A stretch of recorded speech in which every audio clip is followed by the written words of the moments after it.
This episode of Healthcare Uncut and Unfiltered is sponsored by Connect DME. Connect DME provides over 4,000 products to patients nationwide for below the Medicare allowable rate, which helps your self-funded plan or TPA control costs for your durable medical equipment spend. Connect DME's products range from walking boots and crutches to CPAP machines and diabetic supplies, all shipped directly to the patient's doorstep. They even provide sleep studies taken right in the patient's home. Visit Connect DME online at connectdme.com to find out how they can help your health plan save on medical equipment. That's Connect DME, CONNECT DME.com. Well, welcome back to our latest episode. Golly, we're on episode 7 of Healthcare Uncut Unfiltered. Congratulations. Thank you, Troy. We're glad you're here with us. I'm excited as can be to be at Hotel Kansas City. Is that what it's called? Yep. Hotel? I think so, yeah. Hotel Kansas City. We're at the FMMA conference. We've been teasing a little bit about going remote and doing a live show at FMMA conference. If anybody doesn't know what the FMMA is, Alex has brought it up. He talked about the godfather of the free market in one of our episodes. And this free market medical association is a gathering of individuals and corporations and providers, great minds to get together to talk about what's broken in the world of healthcare and how do we fix it and what can we do. And so many good stories, so many good people. Man, Alex, does Adam Russo get your blood pumping? Well, yeah, just because of the character he is, but he's very knowledgeable as well, and he's done it. Absolutely, and he's fun to listen to. He doesn't mince words, but the proof of what he's done is amazing. In fact, it's he goes deeper into. If you just dabble in free market medicine and you come to this conference, you want to learn how to do one thing or the other. He's down we've been doing it for years. And not only are we implementing direct contracting and, reference-based pricing and, all the bells and whistles of what this conference talks about, he's now that presentation was awesome. Cause now I, as an employer side, not the provider side, I'm like, oh, we need to do way more training and education of our employees of not only how, to use the system we've created for them. Sure. But I've talked about this before. I'm a stick fan. I'm a carrot fan, but I'm a stick fan. And we haven't implemented any sticks, and most companies don't. And I do get why. But at the end of the day, the way he laid it out in the framework of him meeting with CFOs of big companies saying, your second largest expense is your healthcare, and yet you treat it with a few minutes a year. Right. It's not, you shouldn't do that. Like, make sure that you're incentivizing heavily, if not with a stick, your employees to go to the right place and get the right services. And they're usually better services at the end of the day anyway. Right. And they're mandatory education seminars to help employees understand how to use this. Absolutely. That was brilliant. Yeah. Well, and that's the problem with healthcare, guys. Right. The employees don't know how to navigate a health plan. Right. And I said this in one of our episodes. It doesn't need to happen just because you're self-funded. And the vast majority of employers don't want to journey off they hesitate. They're reticent to journey into a self-funded plan because they don't want to educate their people or they don't know how to educate their people. Guys, that dude is creating a different mindset. It's what he's doing. And I think it's amazing. I think it's enjoyable. We got a guest with us today, Brandon. His name's Troy Reichert.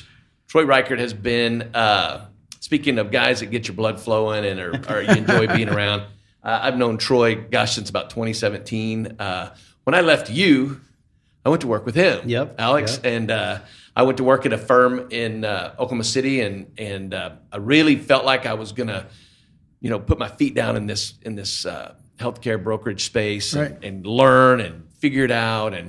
And 6 months into the deal, I meet Troy, and I'm drowning. Like, I don't know what to do. I've got account managers at this place telling me, don't sell this unless you ask us. I didn't know what carrier to submit a case to. And Troy came in, and I was sitting in a cube across from the office he was in, and I know he could tell that I wasn't doing well. And he came over and talked to me, and I'm thankful for that day of him coming over and talking to me because he made me understand that this is what I was built to do. And so Absolutely. I'm glad you're here, Troy. Tell me, Thanks for having me. Tell me how you're doing. Troy literally wrote the book on this, by the way, too. Benefits Reimagined. There you go. Yeah. So that's exactly what it is. So, it's basically self-funding 101. Yeah. And you talked about those employers, those CFOs, CEOs that don't want to go into this area because they don't understand it. And the reason I wrote that book was to help them and to help the receptionist at the front desk and the guy in the line or the person in the office. Every one of them can read that book and understand what's the foundation of everything we're talking about, the foundation of FMMA. So we don't have to write our own training manual. Troy's got it for us. Yeah. There you go. Right. And tell them about your book a little bit. Right. Pump that book up here and let everybody know what that book is and kind of what inspired you and where they can get it. Yeah, absolutely. So Benefits Reimagined was my first book. When I was the president of the TPA, I was out talking with employer groups. I was talking with brokers and trying to explain and help them understand what self-funding is all about. And that book was born out of that need because I could be at a lot of places, but I couldn't be everywhere. And a book is just a way for you to leave something, send something to help educate people. And so I wrote that book. It was my calling card. It's a very simple read, 92 pages, well documented. But it's that book that, again, anybody can read. You don't have to be a genius to read that book. I'm not a genius, so I didn't want to write it at that level. I wanted to write it for the very average person to read it. And I literally had a list of people, my mom and dad, my aunt and uncle, my cousin. I wrote it very personal so that those people could understand what I was doing and why I was doing it. And why is because I love people. Absolutely. I want to help people. And I love to tell the story about this lady in Dallas last year. She went to a very popular, very well-known hospital in Dallas. And they called the night before the surgery and said, oh, by the way, bring a $39,000 check for your hysterectomy tomorrow. Holy crap. And fortunately, she was wise enough that said, thank you, but no. And then she called us. And she called and said, help, where can I go in Dallas to get a hysterectomy that's not going to put my family in financial debt? 2 weeks later, we had her in a surgery center, $9,000. Nice. 39 or 9, the choice is yours. And that's why I wrote that book, to help people like that. So you mentioned being president of TPA. Tell us a little more about your background, all the way up through maybe what you're doing now. Yeah, I don't even know, to be honest. Yeah. So this, employee benefits is my second career. I had a great career in publishing. Went into employee benefits about 15 years ago. When I was doing renewals, it was like changing the deck chairs on the Titanic. It didn't matter. Yeah.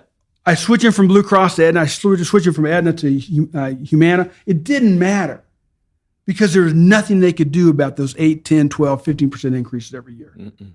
No matter what decisions they made, no matter how educated they were, if I had a book, no matter if they read my book then, it didn't matter. And so I quickly learned there's got to be something else. I was looking for that silver bullet. And while self-funding is not the silver bullet, it's a great step in the right direction. And it helps give people control. And so I eventually learned self-funding. The firm I was with had owned a TPA, a third-party administrator. And so I eventually started running that. And in that third-party administrator, we developed a redirection program, a direct contracting program. And you've talked about Tracy. Oh, yeah. Tracy was the nurse that literally set that program up for me, had all the provider relations, and was a superstar at redirecting people. Absolutely. And so in that whole redirection process, we had to have a technology platform to manage all the referrals. We were doing 1,000 referrals a month in our small TPA. Wow. Incredible. Yeah. And Tracy got people engaged. And so literally the technology platform that we were working with, Coral, they came knocking on my door and said, hey, come help us build Coral. And so for the last 3 years, I've been doing that. And then basically in February, the end of February, I left Coral and I'm out on my own, basically consulting with payers, self-funded plans, indemnity plans, sharing ministries, and providers, all those specialists between primary care and urgent care. Right. Between there, I'm working with those providers. And the areas that I work in, Mark, is helping them adopt a value healthcare program, direct care product. Right. Product. Sure. And helping them engage whether it's engaging their employees as a business owner or as a provider, engaging self-funded plans. So it's partly that education process. And then how do they profit? Because in this situation that we're talking about, it's a win-win-win. I heard that on one of your podcasts earlier. You're saying, I think you said 5 wins, but it's a win-win-win because the employer wins with lower costs. The employee wins with lower out-of-pocket. And the provider wins because they get a fair price. It's not going to be argued with, and they get their money faster. Sure. So everybody wins. If we can have a triple play like that, that's when we're doing our job. Yep. And the more people we can tell about this story, being here at the FMMA, we're learning more stories. Oh yeah. That's what's awesome. Yeah. I'm all right there with you. The thing that I like about what you're doing now is you're intentional with the providers. Absolutely. These providers, Alex, you're a provider, but there are a lot of providers out there that don't know the way. They don't know how. And, yes. And it's just like an employee trying to navigate a health plan. If you don't know how you're going to accomplish it, then you set it aside. You That's put right. it away. You procrastinate. You back off. Mark, I just was downstairs and met with 2 neurosurgeons, husband and wife team. Okay. They're in their residency. One is in Seattle, one is in Baltimore, Maryland, Johns Hopkins. And they're here at FMMA to learn because they recognize in their residency, oh my word, this system is messed up. And here's 2 young doctors that are coming here to learn and saying, I want to do my practice different. Yep. Isn't that awesome? Oh, it's amazing. That is so radiologist, cool. Dr. Sparks, he's never had an insurance contract in his life. So we grabbed him straight out of Georgetown. Hired as my full-time radiologist, interventional radiologist practice. He's never contracted. I mean, he was contracted during his residency with whatever system he was in. But once he left on his own, he's never been with Medicare, Medicaid, Blue Cross, anybody. And because he saw found during the medical way. school Absolutely. that this is nuts. Like I don't want to go through that. It's a hamster wheel of managing. Absolutely. The practice behind the practice. Like he wants to do healthcare, but doctors have to be managers of, the payment process. Sure. And it's a nightmare. I remember at the orthopedic group I was at, trying to explain to the surgeons about like the time value of money, so they were trying to drop Medicaid, which I get, it's a lower payer, because they'd see, oh, well, I got a check from so-and-so, Blue Cross, whatever, for this amount, and Medicaid only pays this. I'm like, yeah, but Medicaid has a steady flow of patients that you don't have to try and get, and they pay within 2 weeks, 4 weeks at the most. Like if you're in the system and you set it up so you have your money without any hassle, meanwhile, we have this massive billing department, and you're chasing the Blue Cross payment that might be double what Medicaid pays. But you have to hire 5 people to go get it. So are you really making double? And it's more stressful, and it's appeals, and it's they couldn't get it. Because it's just a dollar amount. Yeah, if you look at the billing practice inside of any medical practice, it's 2 and 3 times the number of doctors. Sure. And depending on what they count as admin costs, those departments cost anywhere from 21 to 40% of their revenue. Wow. I can vouch Just for the that. billing. And the time that the docs would spend with the billers assigned to their cases. I mean, they'd spend hours a week, claim by claim. Like, what's up with this one? Is it sent? What's the status? Have we heard back? Why'd they deny it? Let's appeal it. Yeah. The doctor would have to sit down with the what a great use of their time. Right. So I'm glad that there's doctors here and all over the country that are like, wait, you're serious? We can sign up in this new model and we just send a claim and it gets paid within how fast? Which I will put a caveat here. It does drive me crazy. Like everybody says, it's like within 10 days. It's not always 10 days. Yeah. But I will promise you it's way faster than the normal system, which is months. And do they argue with your bill? Never. Sometimes there's hiccups. They never audit the bill and say disallowed. You could speak to this and maybe talk about this a little. Sometimes there's hiccups with certain TPAs where it gets kind of somehow gets processed sort of as a normal claim. You mess. Sorry. And we'll get it discounted. But I imagine as a TPA, there's hiccups there because Sure. it's not the traditional system. It's not set up to go through your typical software system, which I know Coral has addressed some of that. But maybe speak to, what issues does the system have with accepting these types of arrangements? The whole claims process, again, is set up for insurance. And you do have to set up a separate process. It's a much more simplified process for processing a claim with direct contracts. But it is separate and different. So you have to accommodate that. Even in the provider's office, they have to still accommodate for that. So there is a little bit different methodology. But again, it's well worth it to set up that extra procedure to get that money, to get all your money, to get it faster, not have to worry about chasing that money. Right. So. Oh, for sure. So maybe tell us a little too about from your perspective, the jobs you've had, where do you see the TPA market going? It seems like fewer and fewer independent, and that seems to be a key with this process. Or do you see the big guys eventually, we get big enough and they kind of have to recognize we exist, the revolution we're talking about at this conference. They vertically integrate. They buy us. That's what I see. Troy, I want you to speak to that. But for me, they stack themselves, and if they can gobble up HealthScope and make it part of UMR and make UMR bigger, that's what to me the direction of TPA is. They're the dinosaur.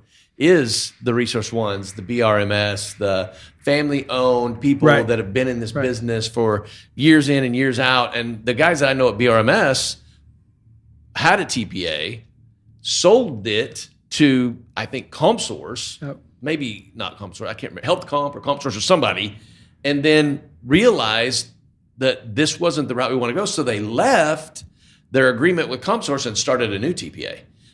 So to me, Troy, that landscape, that market better, but what I see in this healthcare space is just a crap ton of vertical integration. Oh, absolutely. Well, and I've written a new book. It's called Healthcare Reimagined, The Power of Direct Contracts. And in there, chapter 2, it's called The Evil Empire. And the evil empire is, in my world, the BUCAs. And because they're controlling both sides of the equation. Blue Cross of Alabama has bought up 15 of the largest independent TPAs in the last 3 years. That's scary. Yeah. Because these are good TPAs, well-run independent TPAs, and yet guess who owns them? Blue Cross of Alabama. Fortunately, there's enough people here at FMMA, there's enough basically renegades or frontiersmen. Rebel forces. That are saying, no, we don't want to do this. And I'm actually in conversations with my new consulting practice with 2 entities that are basically saying, hey, we want to start a TPA. Now, certainly the TPA business is hard. The TPA is the epicenter of all the crap. You get blamed for everything at the TPA. You're never the hero. It's a trash can. It's a dumpster. Absolutely. But it's these well-run independent TPAs are invaluable. We all know David Conterno. Absolutely. His wife, Emma Fox, has set up a new TPA just for free market, this whole new genre of these plan designs that we're talking about. So there is some hope out there of new TPAs. There's some great small TPAs out there that are saying, hey, we're going to do reference-based pricing and we're going to do it in-house and we're going to help reduce that noise. So there's a lot of good things happening in the independent TPA space. But again, we have to be diligent, we have to work hard, and we got to find and serve these clients well so that they see the value that we're bringing to them. Yeah.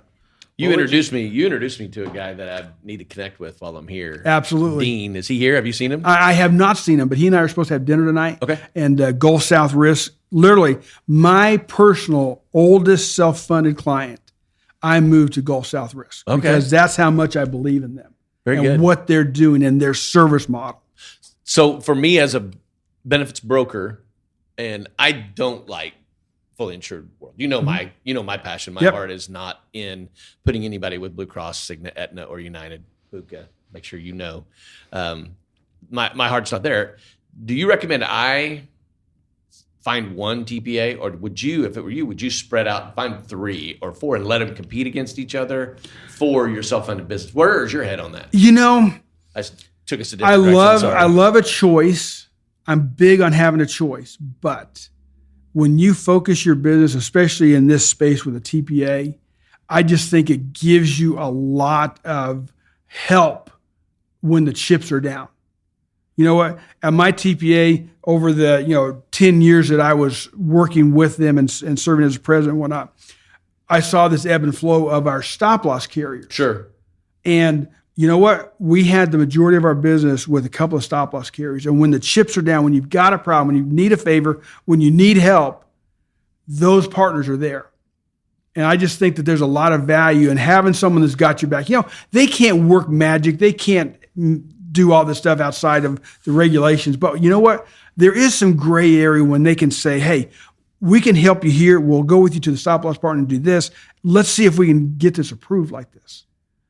That's the kind. So it's all about relationship, Mark. You bet.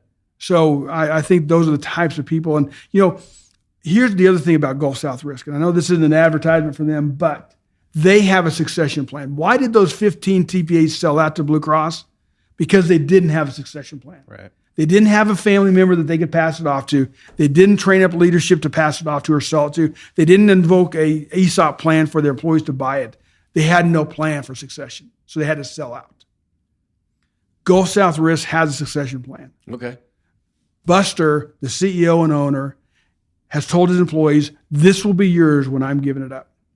He knows what he's going to do. So I don't have any worries about them selling out to Blue Cross of Alabama. Long and short of it. So I love it. Where do I want to place my business? Yeah. I want to remain independent. I do not want anything with Bucas. I don't either. Yeah. I don't want my TPA with Buca either.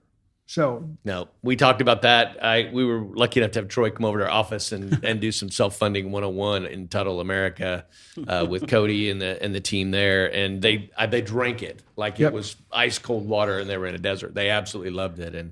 And we got to talk about the way self-funding is structured. And I love to hear him talk about how it's laid out. I want you to do it while we're here. I want this to have a fun experience. I want you to give your rendition for our listeners, the bucket speech. He breaks self-funding down so well into a bucket speech. And I've used it over and over, not as eloquently and as good as he does, but I'd love for our listeners to know where the money goes in self-funding. Absolutely. How does it work?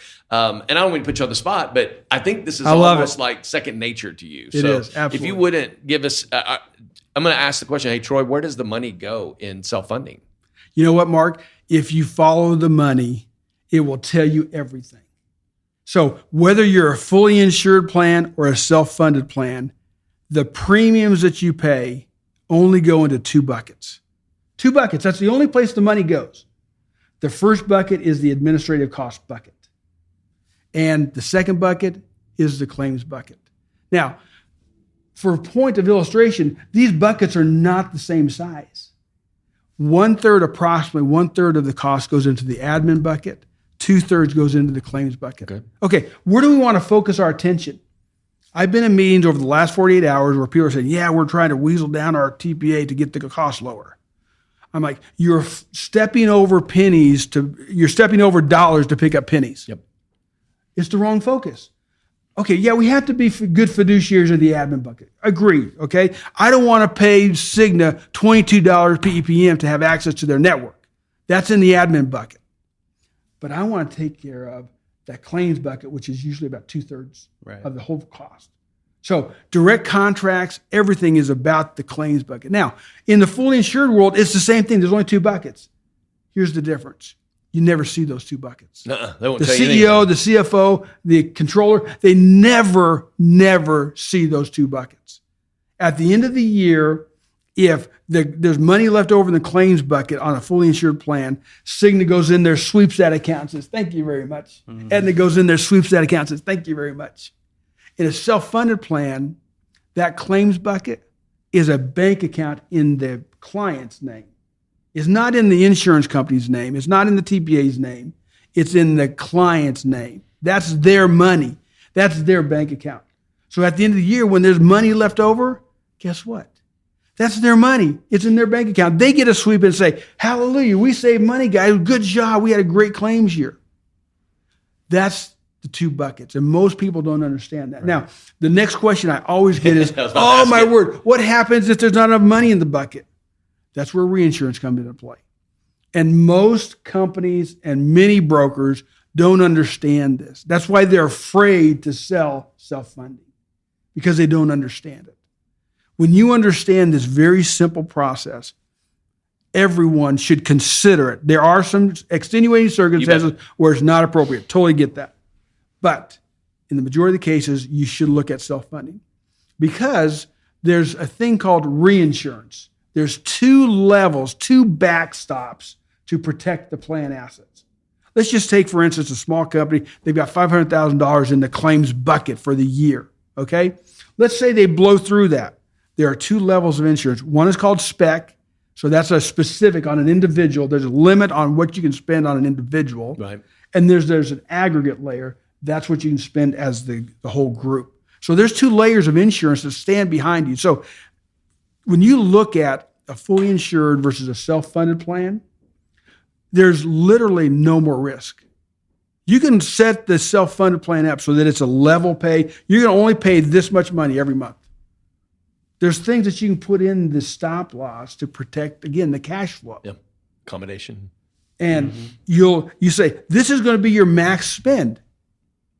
My client that, their renewal is coming up in July, my oldest self-funded client. And last year we moved TPAs, moved stop loss, and guess what? We reduced their overall spend $200,000. Man. Just off the top. Guess what? Their claims are running pretty good. They had a little bad month in January, but again, they're way ahead. They've got lots of money left over in that claims bucket. So it's all about making sure you got the right plan design, you got the right incentives, you got the right education, and you help get those employees engaged, having the right partners from providers to a PBM to care navigation. You've got to have all that put together for them. The thing that Blue Cross makes is easy. You don't have to think about it. But at what cost is that ease and convenience? Today, too many employers are basically paying so much money for healthcare premiums that they can't afford to invest in their company. If they give raises, that's eaten up by premium increases. It's a lose-lose deal. Mm-hmm. In self-funding, we can bend that cost curve. We can give sight into these things and know what's going on with the plan, and we can do something about it. We have choices. That's why I'm such a proponent. It's why I love what we're doing.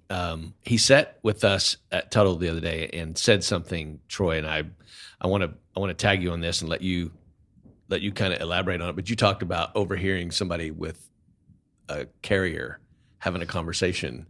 Yes, and in self-funding, you're a plan member, you're a human, but I don't think that's the case with the carriers. No, and I think you can elaborate on that. Absolutely. A little bit. So I was talking with an independent TPA, the president of a TPA, and he had just recently had a meeting with Blue Cross. They were trying to get access to the Blue Cross network. They wanted to have that label on their cards for their national accounts. Absolutely. Okay, that's fine.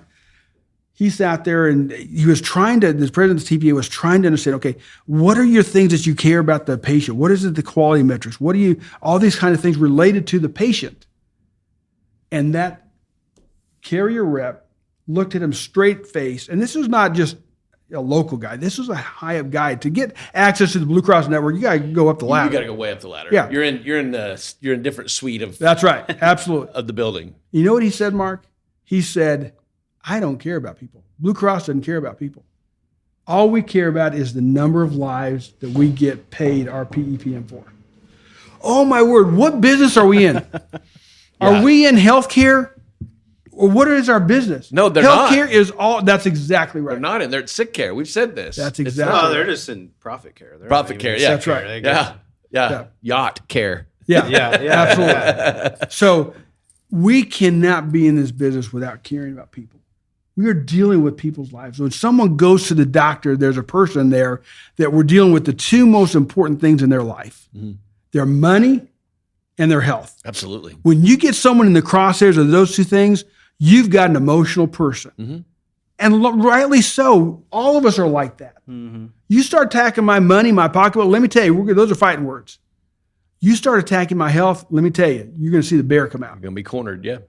And that's where so many people are, and yet they don't have any recourse in our current system unless they're self-funded, unless they're looking at this thing and saying, hey, we have a choice. And that's, if I had any message to anybody right now, it's you have a choice. Absolutely. You have a choice, Mr. CEO. You have a choice, Mr. Employee. You have a choice, Mr. Broker. You have a choice, Mr. Surgeon. Mr. There is a Hospital choice. Administrator. Yeah. Absolutely. Yeah. Absolutely. Yeah. And you have a lot of them. You know, I mean, and I don't know how many groups you have helped become self-funded. Like when we started, we were under 50 employees.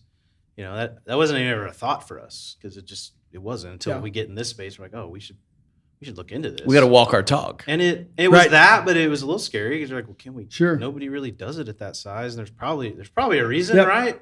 And there's a few things you got to have in line in order. And you got to have the right partners and the right pieces in place. Yep. But now it's like, wow, I wish we'd have done it, 10 years ago instead of 5 years ago. Alex, at my TPA, our smallest self-funded client was 17.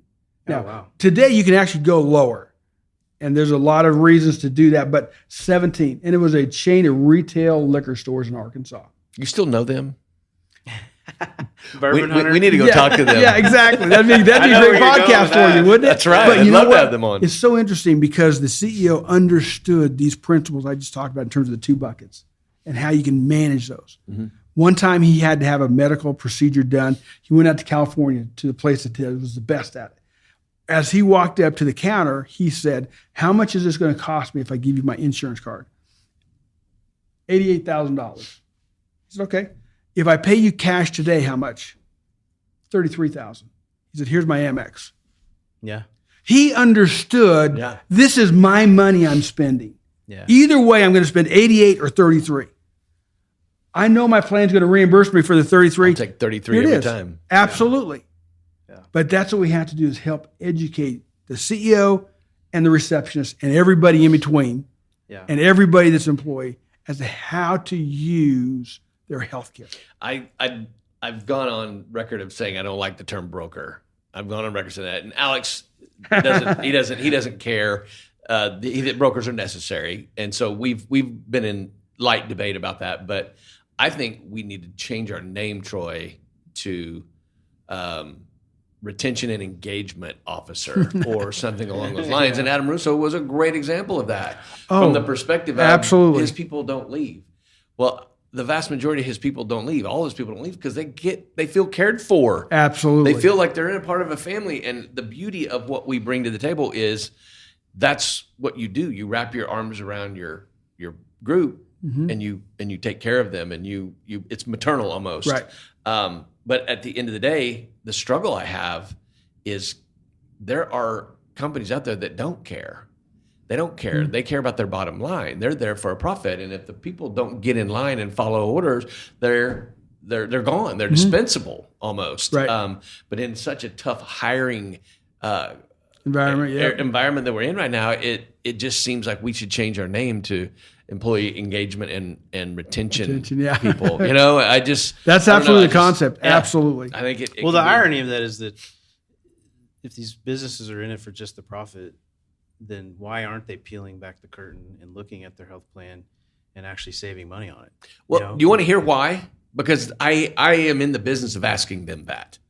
And the why of it all is, well, I don't want them to leave their doctor because we talk DPC, or I don't want them to have to make a choice on this. I don't want them to be confused. Well, they're already confused, dude. They're already confused. They don't want the noise. They don't want the disruption. They don't want to change. It's not time for change right now, but they'll still sit and whine about the economy of it.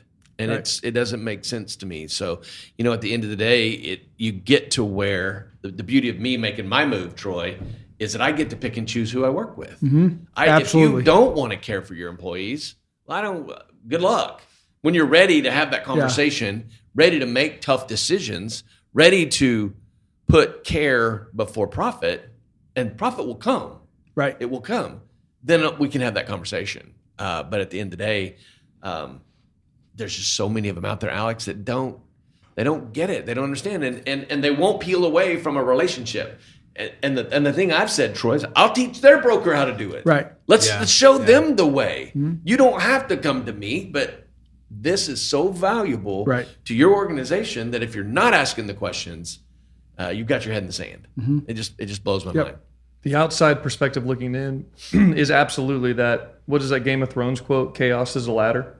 Yeah. And it seems like whoever's benefiting the most would continue to benefit if they kept enacting chaos. Absolutely. And if they didn't do, knowledge-based stuff, if they didn't teach people how to use their system, they're going to keep winning. So where I'm at now, where I've been here all day, I'm watching people who are passionate about other people, and it's very, very motivating. It's exciting to know that you guys exist. As somebody who's been chewed up and spit out from the healthcare system in many different ways, and I'm one of the majority, it does seem like perpetuating chaos is the way that we keep going this way. But to have a convention like this right here, right now, is a really, really cool thing to be part of. So thank you both. I mean, seriously, I'm a consumer who has benefited from all of you and your knowledge. Sure. So thank you so much. And even just usually I'll quip in and say stuff, but I've just been learning. It's so fun, and you're brilliant, my friend. It has been so nice to get to hear from you. So the chaos of it all is just baffling. I think that's a great analogy. And I think you mentioned earlier at the beginning of this about looking for a silver bullet. And I think a lot of business owners, maybe even brokers too, I don't know, they're trying to find a silver bullet that doesn't exist. It's employee engagement officers, Alex. No, sorry, the employee engagement officers. Well, see, the employee engagement officers have found out that there's not a silver bullet. Right. They realize, I have to incrementally remove this little piece of chaos and this little piece of chaos and do that, as Adam Russo said, like over time. You can't implement this overnight. But if you start peeling those little disruptive pieces and confusing things away, you look up 5 years from now and you're like, I have very little chaos. Or increase in my plan. Right. Reductions even. Absolutely. So it's so cool. And it's fun to be here. It is always fun. It's the conference. church camp of healthcare. That's what There the church you go. camp of healthcare. That's We get a in here, great we get description. excited, and we go, we're going back into the world. We're going to destroy Let's Satan. go take the world. Fire for the Lord today. That's right. And I go back into the real world, and I get told no 2 weeks in a row, every day, 2 weeks in a row. I'm like, back to the slog. But I really, it gladdens my heart to have Troy as a guest with us. It makes me happy because at the end of the day, if there's a listener out there that has even the slightest pain with their plan, with implementing, helping employees navigate their plan, learn their plan, anything, we have Troy as a resource. We've got the best self-funding guru on the planet sitting here with us. He can help us navigate, build, and construct a plan that is going to be a benefit. It puts the benefit back in health benefits, and that's what we're missing. We lose the benefit on this. It's when you talk to these guys that have healthcare as their second leading cost on their benefit plan, and they're with the BUCAs and they're doing that. They don't know what they don't know, and I promise you, if they will listen and peel back a few of the layers and learn and actually genuinely care about who they're covering. And that experience that those people have, man, there's some damage to be done. There's some really good things. It can shine a lot of light in some dark areas. Absolutely. Yep. Well, why don't you pour us some bourbon and we ready? Tell us what's, Are we ready? what's going on. While you're doing that, how about you tell everyone listening how, if they're interested in your consulting services or what you got going, is there a way they can get a hold of you, or should they call us and we'll give them your number? Yeah, either way. I'm building my website, TroyReichert.com. And my first book is actually in reprint. My second book will be out next month, and both of them will be available on Amazon over the summer. So, but love to help people, and that's what I'm all about. To Absolutely. make sure that people have the knowledge to make a choice. If they make a choice to be fully insured, at least I want them to be aware of the consequence of that decision. Absolutely. If they choose to be self-funded, be aware of the consequences and the things that you need to make that successful. We'll put a link to to Amazon to buy it, and we'll put a link to your website on here, and hopefully if you guys need some help, the man's right here. Very good. Well, thank you. Troy, it's been a blessing to know you and to spend time with you. the whole uncut, unfiltered part of our show is kind of an enjoyment for Alex and I. We love the bourbon hunt.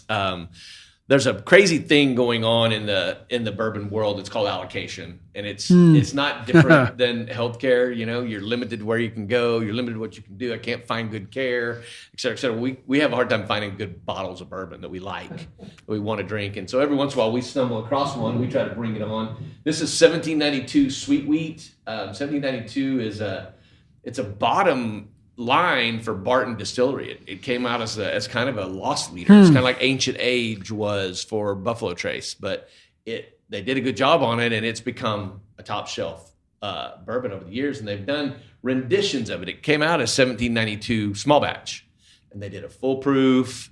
Then they did a bottled and bond, and bottled and bond. We'll have an episode about bottled and bond. And then they did a single barrel, and then they did this sweet wheat with less of a rye mash bill and a little bit more of a wheat mash bill, which makes a sweeter bourbon. It makes a better tasting bourbon. Yeah. Shout out to Pappy. Shout out to Pappy. Absolutely. Yeah. One of these days we'll get him on here. Pour a little heavy. You know what I'm saying? But yeah, the sweet wheat was one that I stumbled across. Been wanting to drink it for a while. This is my first sip. I shared this last night with a couple of guys. And I didn't sip. I was that refrained right? because I wanted to do it here with you guys. So we got a little bit in the infinity bottle. This is an infinity bottle. Oh, yes, I remember every that. Time Yes. we pour a little bit in our infinity bottle. And at some point, every time you get your second appearance on the podcast, you get a sip from the infinity bottle. I just made that rule up. Wow. Yeah, just Remember made that. rule Mark up. that down. Yeah, but I want to I've been cheers on here everybody. twice. Toast it Cheers. up. Thank you. Here's to good healthcare Yes. deliverables. Here's to having a partner like Troy Reichert in this business. Appreciate Cheers to my you. friend. Thank you. Yeah, thank you, Thank Troy. you. It's been fun. Mm-hmm. Wow. Just got a hug. You get the Kentucky hug? We got on the bourbon trail. I told these guys. They heard it on good. the podcast. Yeah, isn't that good? Very good. Every distillery we went to, they would tell us how to drink bourbon. Like we didn't know how to drink bourbon. What you do is you chew it, get it in your mouth, and then you take another sip. And then when you feel that burn in your throat, they call that a Kentucky hug. Of course they do. Absolutely. Of course they do. Yeah. Well, one fun story, and I'm Doc, sorry, this I is love a it. little personal, but I've got a son who's 26. He'll Yep. have his PhD in this summer. Well, Doing a great congrats. job. yeah, cheers to that. Yeah, but and I don't know how he got on this, but he wants to get a bourbon or a whiskey from every state. Okay. And so today he's driving from Lake Charles, Louisiana to Brunswick, Georgia for some friends' graduations. Okay. He's actually going to go north on the East Coast, all the way over to Wisconsin and down a huge circle. You're going to hit all those states. So at home in his closet where he used to live, he's got this top shelf, and he's got probably a dozen bourbons up there right now. Yeah. And so it's so fun because he's looking for stuff like this. Yeah. And he and I have actually talked about going on the bourbon trail as a little Absolutely. fun father and son trip. BFCC is there a state that doesn't make a bourbon? Now, is he wanting to buy a bourbon, a certain bourbon from a state, or is he wanting to buy a bourbon distilled in that state? Distilled in that state. Okay. Yep. Ah, that's crazy. Yep. Penelope is Connecticut. Do you know that? Yeah, I didn't. Penelope know is Connecticut. Interesting. Now, what he needs to understand, this is some bourbon 411, Inside. is what MGP is. You know what MGP is?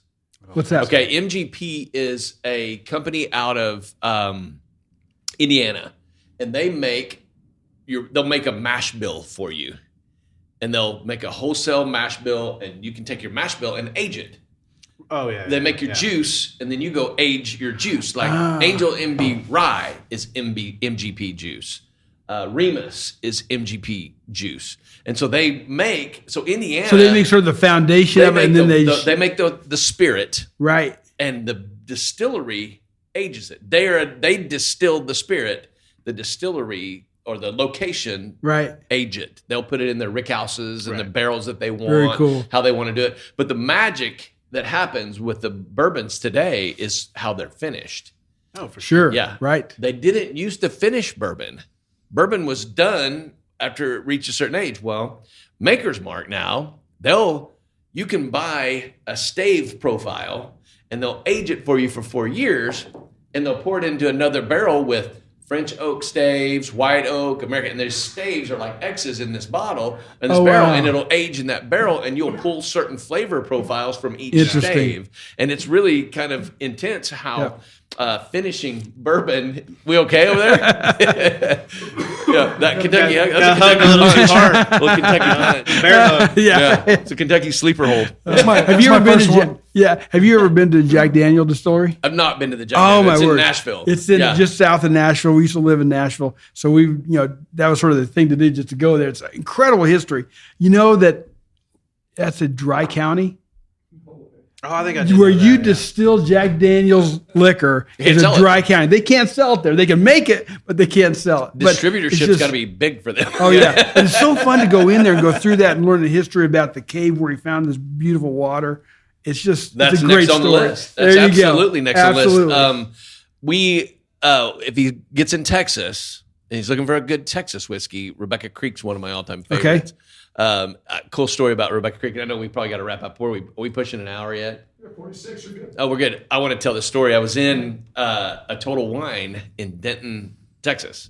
Yeah. And I love to stop at the Total Wines on the way back because they have some bourbons that I can't find in Oklahoma. I was looking for Smoke Wagon, and I was like, we'll get a Smoke Wagon on here one of these days. That's probably the next step. Uncut, unfiltered. Yep, that's right. And I'm standing there just looking at all the bourbons, and this guy walks up next to me. He's got this nice press shirt and these jeans and cowboy boots, and he goes, "Hey, do you know where the Rebecca Creek is?" And I go, "No, I've never heard of it." "Oh, I know where it is. It's right here." And he pulls a bottle off the shelf and he goes, "My name's Steve, and I'm the owner. we're tasting bourbon over here. Would you like to try it?" And I'm like, "Well, yeah, I'd love to try it." And I went over and sat and visited with him, and he autographed the bottle for me, and I took it home and we drank it, and I've become a Rebecca Creek fan. And he told me, bourbon's a lot about romancing. You can romance bourbon. I used to sell furniture, and they told us if you want to sell in the galleries where Century Furniture is, or Baker, or Kincaid, you have to know how to romance these. And so I learned what egg and dart molding was, and I learned what dentil molding was, and I learned how to feel the weight of this.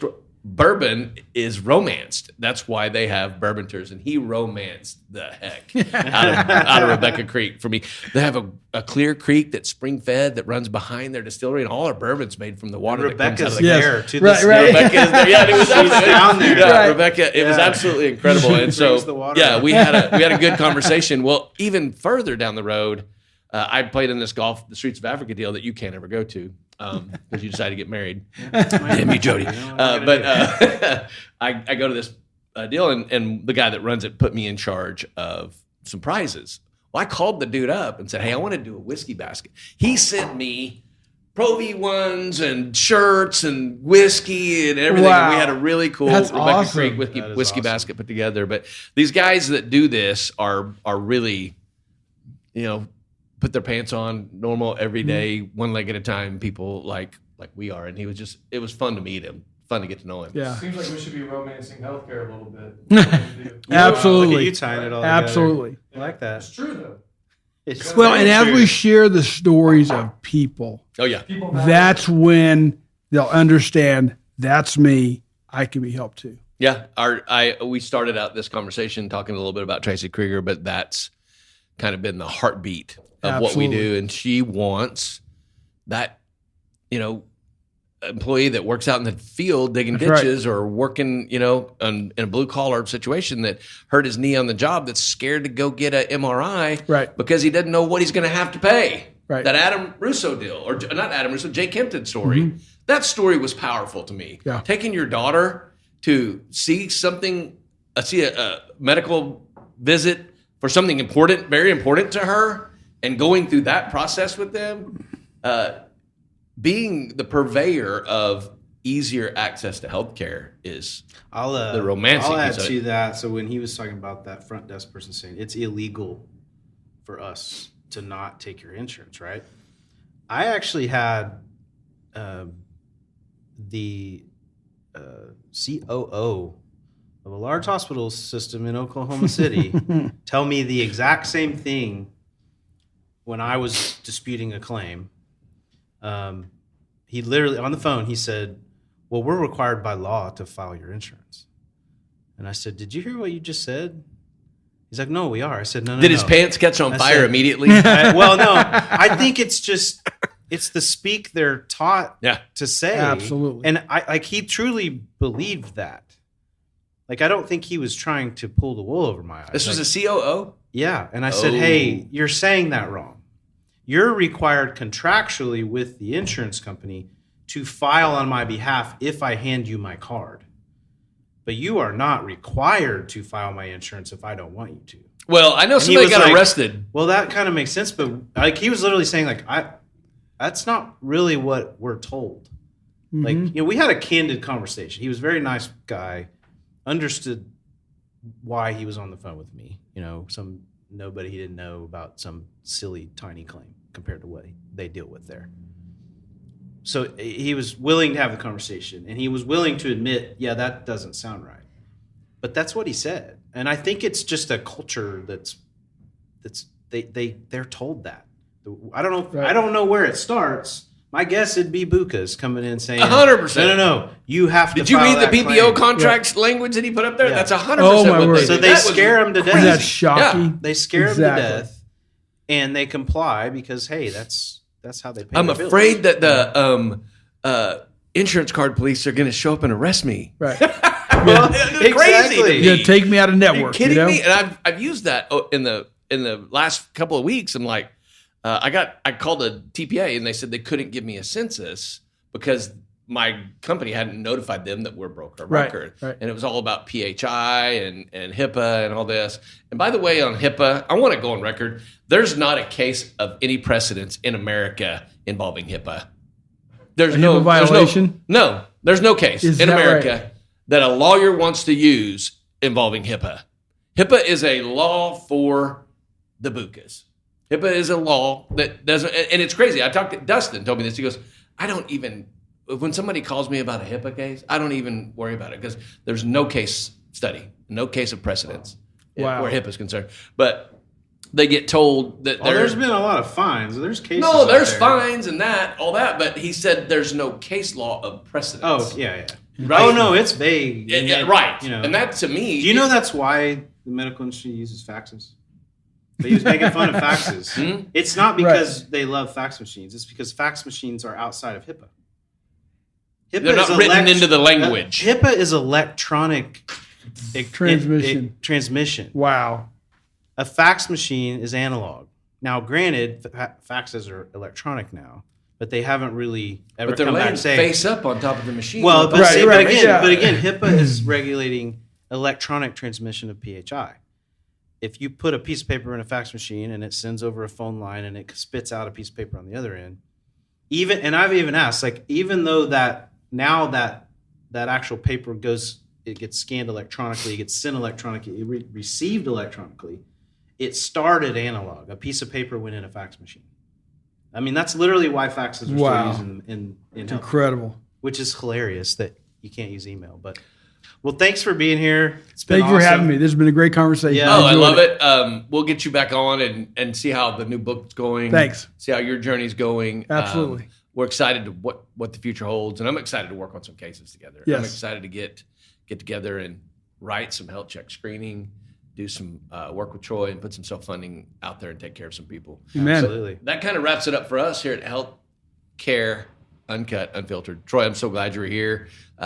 Can't wait to get the next episode out. And thank you guys for everything. Forward to sharing it. Thank you. More than you know. Cheers again, boys. Thank you. Yeah, cheers. Bye. Cheers.